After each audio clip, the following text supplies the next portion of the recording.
মাস পেরিয়েছে, কিন্তু অভিনেতা রাহুল অরুণোদয় বন্দ্যোপাধ্যায়ের মৃত্যু ঘিরে এখনো হাজারো প্রশ্নের ভিড়। ঠিক কি ঘটেছিল, কার দায়, প্রযোজনা সংস্থার ভূমিকা কি? উত্তর অজানা। এই পরিস্থিতি ঘটনার তদন্তভার সিআইডির হাতে তুলে দেওয়ার কথা জানিয়েছেন মুখ্যমন্ত্রী শুভেন্দু অধিকারী। কিছুদিন আগেই একটি চিত্র পরিচালকের মৃত্যু উদয়পুরে ঘটেছে। উড়িষ্যা সরকার সিট বানিয়েছে। আমি এসপি পূর্ব মেদিনীপুরকে নির্দেশ দিয়েছি অবিলম্বে হোম সেক্রেটারি ডিজিপির মাধ্যমে হোম সেক্রেটারির কাছে পাঠাতে এই মামলাটাও যাতে সিআইডি নিয়ে নেয়।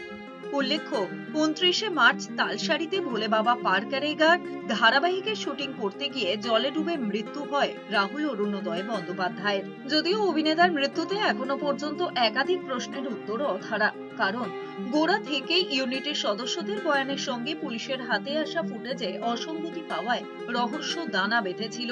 এরপর রাহুলের মৃত্যু তদন্তের দাবিতে ১ মাস ব্যাপী বাংলা সিনে ইন্ডাস্ট্রিতে ঝড় বয়ে গেলেও সময়ের সঙ্গে থিতিয়ে পড়েছে ইস্যু। দিন কয়েক আগেই সেই মামলায় হস্তক্ষেপ করে দিল্লি। দ্রুত পদক্ষেপের নির্দেশ দেয় প্রধানমন্ত্রীর দপ্তর। তার কয়েকদিনের ব্যবধানে এবার তদন্তভার সিআইডির হাতে তুলে দেওয়ার কথা বলেছেন পশ্চিমবঙ্গের মুখ্যমন্ত্রী। দীঘা শঙ্করপুর উন্নয়ন পর্ষদের বৈঠকের পর তিনি বলেছেন, সম্প্রতি ওড়িশায় পশ্চিমবঙ্গের অভিনেতার মৃত্যু ঘটেছে। পরিবারের পক্ষ থেকে অভিযোগ দায়ের করা হয়েছে।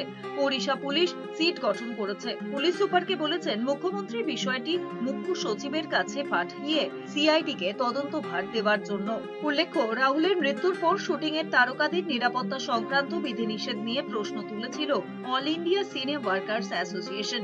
সেই সময় অভিযুক্ত প্রযোজনা সংস্থাকে কালো তালিকাভুক্ত করে অভিনেতার পরিবারকে ১ কোটি টাকা ক্ষতিপূরণ দেওয়ার দাবিতে সোচ্চার হয় সংশ্লিষ্ট সংগঠন। ম্যাজিক মোমেন্টস মোশন পিকচার্স এর লীনা গঙ্গোপাধ্যায়, শৈবাল বন্দ্যোপাধ্যায় সহ প্রযোজনা সংস্থার সঙ্গে যুক্ত সকলের বিরুদ্ধে এফআইআর এবং ফৌজদারি মামলা রুজু করে আইনানুগ ব্যবস্থা নেওয়ার দাবিও তোলা হয়।